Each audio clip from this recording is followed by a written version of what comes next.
അസ്സലാമു അലൈക്കും. എൻ്റെ പുതിയ വീഡിയോയിലേക്ക് എല്ലാവർക്കും സ്വാഗതം. ഇതാണ് റിയാദ് ബോളിവുഡ്.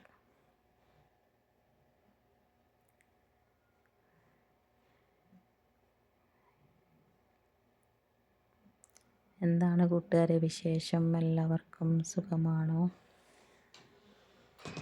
ഇവിടെ വരാത്ത റിയാദിലുള്ള ആരെങ്കിലും ഉണ്ടെങ്കിൽ വന്നോളി കേട്ടോ, അടിപൊളിയാണ്. ഇത് യൂട്യൂബിലൊക്കെ എല്ലാവരും കണ്ടിട്ടുണ്ടാവുമായിരിക്കും. യൂട്യൂബിലൊക്കെ ഉണ്ട് ഇതിൻ്റെ വീഡിയോ. ഞാൻ വിചാരിച്ച യുദ്ധമൊക്കെ കാരണം ആരും ഉണ്ടാവില്ല എന്ന് നോക്കുമ്പോൾ നല്ല ആൾക്കാരുണ്ട്. ഇവിടെ അറബിക്കും അറബിച്ചേക്കൊന്നും യുദ്ധമൊന്നും ഉള്ള വേറെയില്ല. എല്ലായിടത്തും പോലെ ഇവരുണ്ട്, എല്ലാ പാർക്കിലും എല്ലാ മാളിലും.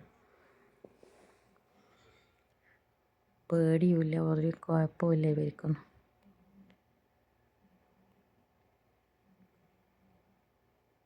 പിന്നെ സൗദിയിൽ എന്ന് പറഞ്ഞാൽ എല്ലായിടത്തും പഴയതുപോലെ തന്നെ ഒരു പ്രത്യേകതയൊന്നുമില്ല യുദ്ധം ഉണ്ടെന്ന് വിചാരിച്ചിട്ടൊന്നും.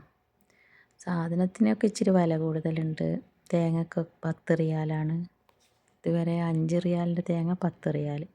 അങ്ങനെ ഫ്രൂട്ട്സ് എല്ലാത്തിനും വില കൂടുതലാണ്, വേറെ കുഴപ്പമൊന്നുമില്ല.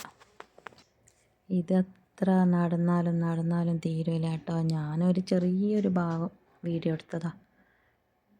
രാവിലെ തൊട്ട് രാത്രി വരെ നടന്നാലും കണ്ടാലും തീരൂല, അത്രയേറെ ഉണ്ട്. എന്തൊക്കെ സാധനങ്ങളാണെന്നറിയാം ഇതിൻ്റെ അകത്ത്. നല്ല നല്ല ഡ്രസ്സും ഫാൻസിയും ഇല്ലാത്ത സാധനങ്ങളില്ല.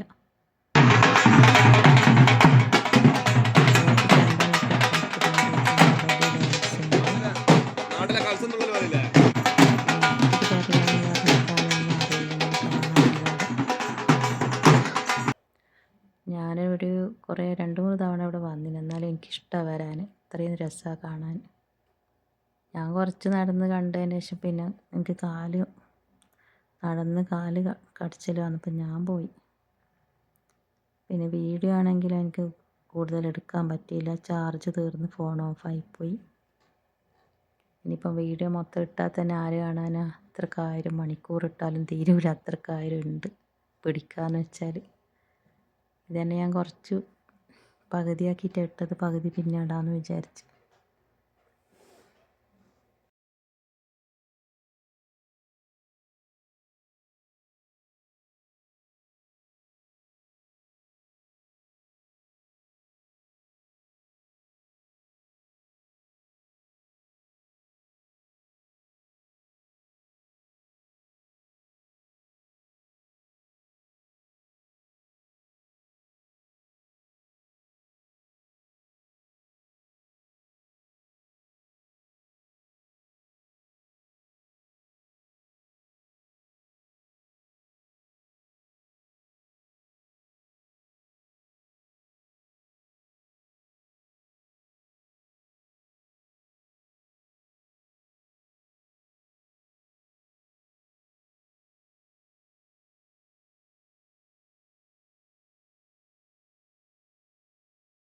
ഇവിടെ ഒരു അറബിച്ചി ഇരുന്ന് നിസ്കരിക്കുന്നുണ്ടോ?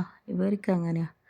ബാങ്ക് കൊടുത്താൽ അത് എവിടെയാണെങ്കിലും ഏത് സ്ഥലമാണെങ്കിലും കുഴപ്പമില്ല, അവിടെ വെച്ച് അന്നേരം നിസ്കരിക്കും. നിസ്കാരം വിട്ടുള്ള കളിയേ ഇല്ല. നമ്മളെപ്പോലെ കുറച്ച് ചെയ്യട്ടെ അങ്ങനെ ഒരു ചിന്തയൊന്നുമില്ല. എവിടെയാണെങ്കിലും നിസ്കാരം, അതാണ് പ്രധാനം. അതാണ് ഇവരെ വറക്കത്തും. ഒരു നേരം കളാക്കൂല നിസ്കാരം. അതുപോലെ തന്നെ അറബിച്ചക്കൊക്കെ നല്ല ബറക്കത്തുമാണ് ജീവിതമൊക്കെ. സന്തോഷമാണ്, നമ്മളെപ്പോലെ ഒന്നല്ല.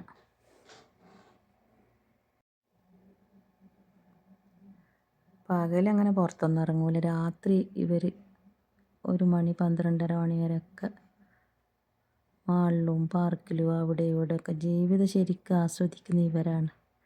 നമ്മളെപ്പോലെ അടുക്കള പണി കൊടുത്ത് ഉറങ്ങലൊന്നുമല്ല.